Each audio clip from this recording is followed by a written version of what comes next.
എല്ലാവർക്കും നമസ്കാരം. ഞാൻ doctor Ranjitha. Doctor Ranjitha's wellness, Muttathara, Trivandrum.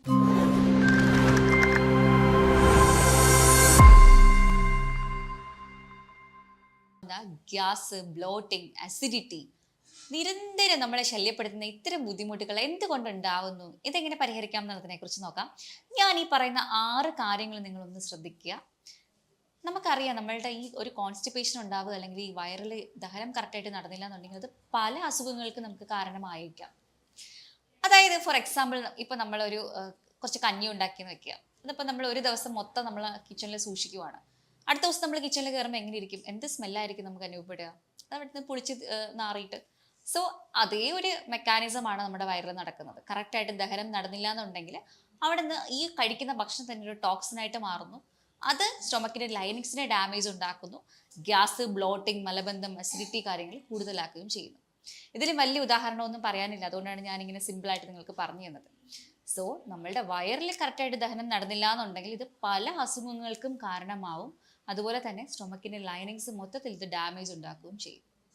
അപ്പൊ നമ്മളുടെ ദഹനം നടക്കുന്നത് വായിൽ നിന്നാണ് നമ്മൾ പണ്ടേ പഠിച്ചിട്ടുള്ളത്. കാരണം നമ്മൾ കഴിക്കുന്ന ഭക്ഷണം നമ്മുടെ തുപ്പൽ അല്ലെങ്കിൽ നമ്മുടെ സലൈവയുമായിട്ട്, ഉമിനീരുമായിട്ട് കലർന്നാൽ മാത്രമേ ഇത് വയറിൽ പോയിട്ട് ദഹനം ബാക്കി നടക്കുകയുള്ളൂ എന്ന് നമുക്ക് എല്ലാവർക്കും അറിയാവുന്നതാണ്.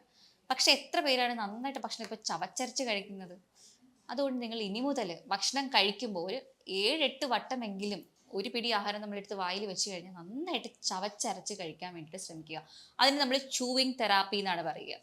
അത്രയും നന്നായിട്ട് നമ്മൾ ചവച്ചരച്ചാൽ മാത്രമേ നമ്മുടെ ഉമിനീരുമായിട്ട് ഈ ഒരു ഭക്ഷണം കലരുകയുള്ളൂ. ബാക്കി ആസിഡുമായിട്ട് അത് മിക്സ് ആവാൻ പറ്റുള്ളൂ വയറിൽ പോയതിന് ശേഷമായിട്ട്. അപ്പം അത് വളരെ പ്രധാനപ്പെട്ട ഒരു കാര്യമാണ്. ഇനി നമ്മൾ കഴിക്കുന്ന ഭക്ഷണം വായിൽ നിന്ന് നേരെ പോകുന്നത് ആമാശയത്തിലോട്ടാണല്ലോ.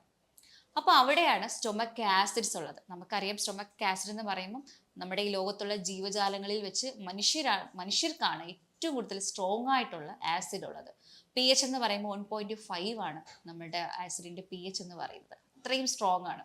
അപ്പം നമ്മൾ കഴിക്കുന്ന ഭക്ഷണങ്ങളെ വിഘടിപ്പിക്കുന്നതും അതുപോലെ തന്നെ വിഘടിപ്പിച്ച ഭക്ഷണങ്ങൾക്കുള്ളിൽ എന്തെങ്കിലും ബാക്ടീരിയാസോ എന്തെങ്കിലും ടോക്സിൻസോ ഒക്കെ ഉണ്ടെങ്കിൽ അതിനെയൊക്കെ നിർവീര്യമാക്കുന്നത്, അതായത് നമ്മുടെ അണുബാധയൊക്കെ നമ്മുടെ ഭക്ഷണത്തിൽ ഉണ്ടെങ്കിൽ അതെല്ലാം നിർവീര്യമാക്കുന്നത് ഈ ആസിഡാണ്. അപ്പൊ ഈ ആസിഡിന്റെ കുറവ് സംഭവിച്ചാൽ എന്താ സംഭവിക്കുക?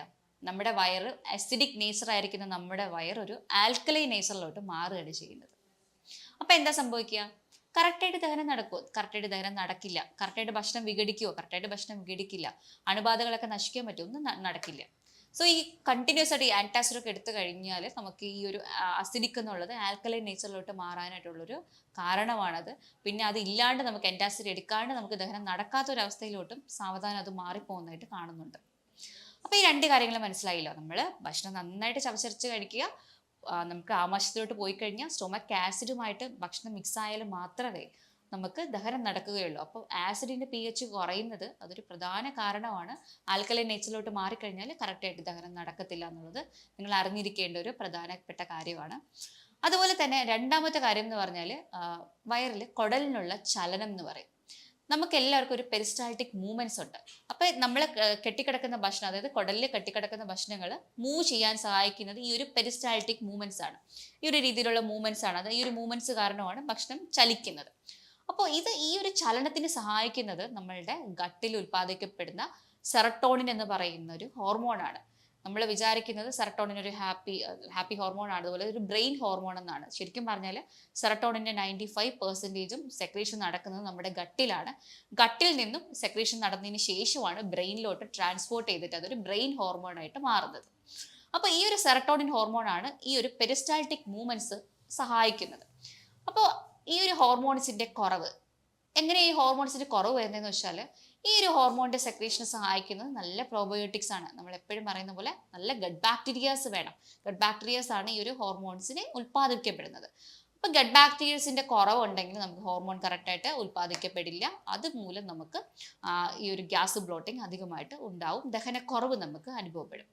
അപ്പൊ നമ്മുടെ സ്റ്റൊമക്കിന്റെ ലൈനിങ്സ് ഡാമേജ് ആവുന്നതിനുള്ള പ്രധാന കാരണം എന്ന് പറയുന്നത് ഈ പ്രോബയോട്ടിക്സ്, അതായത് നല്ല ഗഡ് ബാക്ടീരിയസ് കുറഞ്ഞിട്ട് അവിടെ ചീത്ത ബാക്ടീരിയാസ് വളരാൻ തുടങ്ങുന്നു. ഞാൻ നേരത്തെ പറഞ്ഞല്ലോ, നമ്മുടെ ഒരു ഭക്ഷണം കുറച്ച് നാൾ, ഒരു ദിവസം നമ്മൾ പുറമെ വെച്ചിരുന്ന് കഴിഞ്ഞാൽ അതിൽ റിയാക്ഷൻസ് മാറുന്നുണ്ട്, അതിൽ ബാക്ടീരിയാസ് വരുന്നുണ്ട്, അത് ചീഞ്ഞളിഞ്ഞു പോകുന്നുണ്ട്. അപ്പൊ ഇതേ പ്രക്രിയയാണ് വയറിൽ നടക്കുന്നത്. അന്നേരം എന്താ പറ്റുക വെച്ചാൽ ഈ ബാഡ് ബാക്ടീരിയൽ ഓവർ ഗ്രോത്ത് കൂടുന്നു, നല്ല ബാക്ടീരിയസ് കുറയുന്നു, സ്റ്റൊമക്കിന്റെ ലൈനിങ്സിന് ഇത് ഡാമേജ് ഉണ്ടാക്കുന്നു, പെരിസ്റ്റാൾട്ടിക് മൂവ്മെന്റ്സ് കറക്റ്റായിട്ട് നടക്കാതെ വരുന്നു. അങ്ങനെയാണ് നമുക്ക് കൂടുതലും ഈ ഒരു പ്രശ്നം ഉണ്ടാവുന്നത്. അടുത്തൊരു കാര്യം എന്ന് പറയുന്നത് ദഹനരസങ്ങൾ, അതായത് ഡൈജസ്റ്റീവ് എൻസൈം എന്ന് പറയും. എല്ലാവർക്കും കേട്ടിട്ടുണ്ടാവും ദഹനരസങ്ങളെ പറ്റിയിട്ട്. പാൻക്രിയാസ് സെക്രീറ്റ് ചെയ്യുന്ന ഒരു എൻസൈമാണ് ദഹനരസങ്ങൾ. അത് കറക്റ്റായിട്ട് സെക്രീറ്റ് ചെയ്തില്ല എന്നുണ്ടെങ്കിൽ നമുക്ക് ദഹനക്കുറവുണ്ടാവും. അതുപോലെ തന്നെ ഗ്യാസ്, ബ്ലോട്ടിംഗ്, മലബന്ധം കാര്യങ്ങൾ കൂടുതലായിട്ട് വരും. അടുത്തതായിട്ട് പിത്തരസം. പിത്തരസം ഉണ്ടാവുന്നത് ലിവറാണ് നമുക്ക് ബൈൽ ആസിഡ്സ് പ്രൊഡ്യൂസ് ചെയ്യാനുള്ളത്. ഈ ബൈൽ ആസിഡ്സ് ഒക്കെ വേണമെങ്കിൽ നമുക്ക് ഒരു ടീസ്പൂൺ ഗീ അല്ലെങ്കിൽ നെയ്യൊക്കെ നമുക്ക് കഴിച്ചു കഴിഞ്ഞാൽ, വെറും വയറ്റിൽ ഒന്ന് ഉരുക്കി കഴിച്ചു കഴിഞ്ഞാൽ നമുക്ക് ബൈൽ ആസിഡിന്റെ സെക്രീഷൻ ഇല്ലെങ്കിൽ നമുക്ക് നാച്ചുറലി അത് പരിഹരിക്കാൻ വേണ്ടി സാധിക്കും. ഡൈജസ്റ്റീവ് എൻസൈംസിനാണെങ്കിൽ ഡൈജസ്റ്റീവ് എൻസൈം സപ്ലിമെന്റ്സും ടാബ്ലറ്റ്സും ഒക്കെ അവൈലബിൾ ആണ്. നമുക്ക് അത് വേണമെങ്കിൽ ദഹനരസങ്ങൾ അത് നമുക്ക് ആഡ് ചെയ്യുന്നതും വളരെയധികം നമുക്ക് ഗുണം ചെയ്യുന്നതാണ്. അതുപോലെ തന്നെ മറ്റൊരു റീസൺ എന്ന് പറയുന്നത് ഫംഗൽ ഓവർ ഗ്രോത്ത് അല്ലെങ്കിൽ പാരസൈറ്റ്സ്, വോംസ് ഒക്കെ വളരുന്നതാണ്. അതുകൊണ്ടാണ് കറക്റ്റായിട്ട് ഡിവോമിങ് ചെയ്യാൻ വേണ്ടി പറയുന്നത്. 6 മാസം കൂടുമ്പോൾ കറക്റ്റായിട്ട് വിര ഇളക്കാൻ വേണ്ടി ശ്രമിക്കുക. ചിലർക്കൊക്കെ ആണെങ്കിൽ കണ്ടിന്യൂസ് ഒരു 6-7 ദിവസമൊക്കെ നമ്മളൊരു പ്രോട്ടോകോൾ കൊടുക്കേണ്ടി വരും ഡിവോമിങ്ങിനുള്ളത്. ചിലർക്കൊക്കെ 3 മാസം കഴിയുമ്പോഴത്തേക്കും വിരശല്യം കൂടുന്നവരുണ്ട്. അവർക്കൊക്കെ ആണെങ്കിൽ നമ്മൾ അതിനനുസരിച്ചാണ് ഡോസ് കൊടുക്കാറുള്ളത്. ആ കോമ്പിനേഷൻ ചിലപ്പോൾ ഒന്ന് മാറ്റി കൊടുക്കേണ്ടി വരും. അപ്പോൾ അവർക്കൊരു 1 വീക്ക് പ്രോട്ടോകോൾ ആയിരിക്കും പോവുക. അപ്പോൾ കറക്റ്റായിട്ട് ഡിവോമിങ് ചെയ്യാൻ വേണ്ടി ശ്രമിക്കുക. ഇപ്പോൾ ഇത് കാണുന്ന സാധാരണ ആൾക്കാർക്കാണെങ്കിൽ അവർക്ക് 6 മാസം കൂടുമ്പോൾ നമുക്ക് ഡിവോമിങ് ചെയ്യാവുന്നതാണ്. അതായത് ഒരെണ്ണം കഴിച്ചു കഴിഞ്ഞു കഴിഞ്ഞാൽ കറക്റ്റ് 14 ദിവസം കഴിഞ്ഞിട്ടാണ് ഒരെണ്ണം കൂടെ കഴിക്കാനുള്ളത്.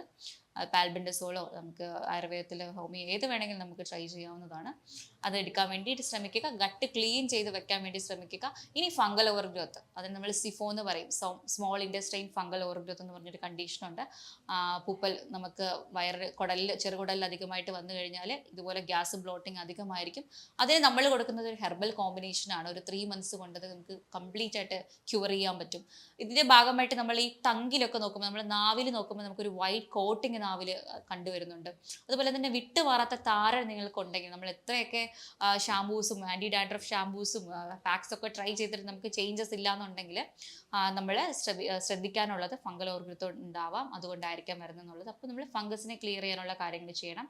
ഡിവോമിങ്ങും വളരെയധികം ഇമ്പോർട്ടൻ്റ് ആണ്. അതിനോടൊപ്പം പ്രീബയോട്ടിക് ഫൈബേഴ്സും കൂടെ കഴിച്ചു കഴിഞ്ഞാൽ നമുക്ക് ഈ ഒരു ബുദ്ധിമുട്ട് മാറ്റിയെടുക്കാൻ സാധിക്കുന്നതാണ്. മറ്റൊരു പ്രധാനപ്പെട്ട കാര്യമാണ് ലിവർ ഹെൽത്ത്. നമ്മളെപ്പോഴും നമ്മുടെ ലിവറിനെ പ്രൊട്ടക്ട് ചെയ്ത് നിർത്താൻ വേണ്ടി ശ്രമിക്കുക. കാരണം ബൈൽ ആസിഡ്സ് ഒക്കെ പ്രൊഡ്യൂസ് ചെയ്യാനുള്ളത് ലിവറാണ്. ലിവർ കറക്റ്റായിട്ട് ഫങ്ഷൻ ചെയ്തില്ല, ഫാറ്റ് ലിവറൊക്കെ ഗ്രേഡ് കൂടുതലാണ്, ലിവർ ഡിസീസ് ഒക്കെ ഉണ്ടെന്നുണ്ടെങ്കിൽ ഒരിക്കലും ഗ്യാസും, ബ്ലോട്ടിങ്ങും, കോൺസ്റ്റിപ്പേഷനും നമ്മളെ വിട്ട് മാറത്തില്ല. അതുകൊണ്ട് നേരത്തെ ഞാൻ പല വീഡിയോസിലും പറഞ്ഞിട്ടുള്ളത് പോലെ ലിവറിന്റെ ഹെൽത്ത് മെയിൻറ്റെയിൻ ചെയ്യാൻ വേണ്ടിയിട്ട് ലോ കാർബ് ഡയറ്റ്, മധുരം കംപ്ലീറ്റ് ആയിട്ട് നിർത്തണം. റിഫൈൻഡ് ഷുഗേഴ്സ്, മൈദ കാര്യങ്ങളൊക്കെ നിർത്തുക. അതുപോലെ തന്നെ റിഫൈൻഡ് ഓയിൽസ്, ഡാൽഡ, അങ്ങനത്തെ കാര്യങ്ങളൊക്കെ കുറയ്ക്കുക. പക്ഷേ നെയ്യ്, ബട്ടർ, ചീസ്, പനീറിനൊന്നും കുഴപ്പമില്ല. പ്രോട്ടീൻസ് ഒക്കെ നിങ്ങൾക്ക് ധാരാളം കഴിക്കാം, അൺലിമിറ്റഡ് ആയിട്ട് കഴിക്കാം. നിങ്ങൾക്ക് പച്ചക്കറികൾ, പഴങ്ങൾ ധാരാളമായിട്ട് കഴിക്കാം. പക്ഷെ നിങ്ങൾ നിർത്താനുള്ളത് ഈ ഒരു കാർബോഹൈഡ്രേറ്റ്സിന്റെ അളവും കുറച്ച് റിഫൈൻഡ് ആയിട്ടുള്ള കാര്യങ്ങളൊക്കെ നിർത്തിയാൽ മതിയാവും. അപ്പോൾ ലിവർ ഹെൽത്ത് ഒന്ന് ഇമ്പ്രൂവ് ആവും. അന്നേരം നമുക്ക് ഗ്യാസും ബ്ലോട്ടിങ്ങും ഒക്കെ കുറയുന്നതായിട്ട് കാണാം. അപ്പം ഞാൻ ചുരുക്കം പറഞ്ഞു വരുന്നത്, നമ്മളുടെ ഗ്യാസിൻ്റെയും ബ്ലോട്ടിങ്ങിൻ്റെയും പ്രധാന കാരണങ്ങൾ ഞാൻ ഈ പറഞ്ഞ കുറച്ച് റീസൺസ് ആണ്. ഒരു 6 റീസൺ ആണ് ഇതിനുള്ള പ്രധാന കാരണം. അപ്പം നമ്മളിത് വീട്ടിൽ പരിഹരിക്കാനായിട്ട് നിങ്ങൾ കഴിവതും ഡെയിലി നിങ്ങൾ ഫൈബർ ആഡ് ചെയ്യാൻ വേണ്ടി ശ്രമിക്കണം. പ്രീബയോട്ടിക് ഫൈബർ വളരെ ഇമ്പോർട്ടൻ്റ് ആണ്. സോലിബിൾ ഫൈബേഴ്സ്, അതായത് ഈ വിഴുവിഴുപ്പുള്ള ഫ്രൂട്ട്സുകൾ, ഫോർ എക്സാമ്പിൾ നമുക്ക് അവക്കാഡോ, അതുപോലെ തന്നെ നമുക്ക് ചിയ സീഡ്സ് ഒക്കെ കുതിർത്തിട്ട് കഴിക്കുന്നത് ഒക്കെ സോലിബിൾ ഫൈബേഴ്സ് ആണ്. ഇതൊക്കെ ധാരാളമായിട്ട് ഇൻക്ലൂഡ് ചെയ്യാൻ വേണ്ടിയിട്ട് ശ്രമിക്കണം. അതുപോലെ തന്നെ നമുക്ക് ഫ്ലാക്സ് സീഡൊക്കെ ഒന്ന് പൗഡർ ആക്കിയിട്ട് പൊടിച്ച് നമുക്ക് വെള്ളത്തിൽ മിക്സ് ചെയ്ത് കുടിക്കുന്നതൊക്കെ നമുക്ക് നന്നായിട്ട് ഗുണം ചെയ്യുന്നതാണ്. ഇതൊക്കെ ഒരു ഫൈബർ കാറ്റഗറിയിൽ വരുന്നതാണ്. അതുപോലെ തന്നെ പ്രോബയോട്ടിക്സ് വളരെ ഇമ്പോർട്ടൻ്റ് ആണ്. ഞാൻ നേരത്തെ പറഞ്ഞ പോലെ ഫംഗൽ ഓവർ ഗ്രോത്ത് കുറയ്ക്കണം എന്നുണ്ടെങ്കിലും, നമുക്ക് ഗട്ടിൽ നമ്മുടെ ലൈനിങ്സ് ഒക്കെ ഒന്ന് ഡാമേജ് ഇല്ലാതെ, അൾസറേഷൻസ് ഒക്കെ കുറയ്ക്കണം എന്നുണ്ടെങ്കിലും പ്രോബയോട്ടിക്സ് വളരെ ഇമ്പോർട്ടൻ്റ് ആണ്. പ്രോബയോട്ടിക്സ് ആണ് നമ്മളുടെ ലൈനിങ്സിനെയൊക്കെ ഒന്ന് ഡാമേജ് വരാതെ ഒന്ന് സൂക്ഷിച്ച് വെക്കുന്നത്. സോ നമുക്ക് അതിന് വേണ്ടിയിട്ട് പ്രോബയോട്ടിക് കേർഡൊക്കെ അവൈലബിൾ ആണ്, അതൊക്കെ നമുക്ക് കഴിക്കാം. പിന്നെ ഓരോരോ കണ്ടീഷനും ഓരോരോ ടൈപ്പിലാണ് ഇപ്പോൾ പ്രോബയോട്ടിക്സ് വരുന്നത്. നമ്മളിപ്പം ലാക്ടോബാസിലസ് തന്നെ നമ്മൾ എല്ലാ കണ്ടീഷനും എടുത്തു കഴിഞ്ഞാൽ അത് ചിലപ്പോൾ വർക്ക് ആവണമെന്നില്ല. അപ്പോൾ ഓരോ കണ്ടീഷനും ഓരോ രീതിയിലുള്ള പ്രോബയോട്ടിക്സ് അവൈലബിൾ ആണ്. ഇപ്പോൾ നമുക്ക് കോൺസ്റ്റിപ്പേഷനൊക്കെ ആണെങ്കിൽ നമ്മൾ ബിഫിഡോ ബാക്ടീരിയം അടങ്ങുന്ന ഒരു ടൈപ്പ് പ്രോബയോട്ടിക്സ് ആണ് കൊടുക്കുന്നത്. അതുപോലെ തന്നെ ലാക്ടോബേസിലസ് നല്ലൊരു ഗ്രൂപ്പ് ഓഫ് ബാക്ടീരിയാസ് ഉണ്ട്, അതിൽ ബാക്ടീരിയം ഉണ്ട്, അത് നമുക്ക് യൂസ് ചെയ്യാവുന്നതാണ്. അതിനോടൊപ്പം ധാരാളമായിട്ട് വെള്ളം കുടിക്കാൻ വേണ്ടിയിട്ട് ശ്രമിക്കുക. നന്നായിട്ട് പച്ചക്കറികളും പഴങ്ങളും ഡയറ്റിൽ ആഡ് ചെയ്യാൻ വേണ്ടിയിട്ട് ശ്രമിക്കുക. 1 ടീസ്പൂൺ നെയ്യ് രാവിലെ ഒന്ന് മെൽറ്റ് ചെയ്തിട്ട് വെറും വയറ്റിൽ കുടിക്കാൻ വേണ്ടി ശ്രമിക്കുക. പിത്തരസത്തിൻ്റെയൊക്കെ കുറവുണ്ടെങ്കിൽ നമുക്കതൊന്ന് നാച്ചുറലി നമുക്കത് പരിഹരിക്കാൻ സാധിക്കുന്നതാണ്. അതുപോലെ തന്നെ ആൽക്കലൈൻ ജ്യൂസസ്, ഒത്തിരി എരിച്ചിലൊക്കെ രാവിലെ അനുഭവിക്കുന്നുണ്ടെങ്കിൽ, അതായത് നമ്മൾക്ക് വയറിനകത്തൊരു ബേണിംഗ് പെയിനൊക്കെ അനുഭവിക്കുന്നുണ്ടെങ്കിൽ രാവിലെ നമുക്ക് ആൽക്കലൈൻ ജ്യൂസ് കുടിക്കാം. അതായത് നമുക്ക് കറ്റാർവാഴയോ കുമ്പളങ്ങിയുടെയൊക്കെ ജ്യൂസ് എംപ്റ്റി സ്റ്റൊമക്കിൽ കുടിക്കുന്നത് ഗുണം ചെയ്യും. എരിച്ചിലൊന്നും ഇല്ലാത്തവർ ഇത് ട്രൈ ചെയ്യണമെന്നില്ല. അപ്പോൾ എന്താണ് നിങ്ങളുടെ കറക്റ്റായിട്ടുള്ള ബുദ്ധിമുട്ടെന്നുള്ളത് കണ്ടെത്തി നിങ്ങൾ ട്രീറ്റ് ചെയ്യാൻ വേണ്ടിയിട്ട് ശ്രമിക്കുക. ഞാൻ പറഞ്ഞ പോലെ ഡീവോമിംഗ് പ്രോട്ടോകോൾ കറക്റ്റായിട്ടൊന്ന് ഫോളോ ചെയ്യാൻ വേണ്ടിയിട്ടും കൂടെ ശ്രമിക്കുക. അപ്പോൾ മറ്റൊരു വീഡിയോ ആയിട്ട് വീണ്ടും കാണാം. കൂടുതൽ വിവരങ്ങൾക്കായിട്ട് താഴെ കാണുന്ന നമ്പറിൽ നിങ്ങൾക്ക് കോൺടാക്ട് ചെയ്യാവുന്നതാണ്. Thank you.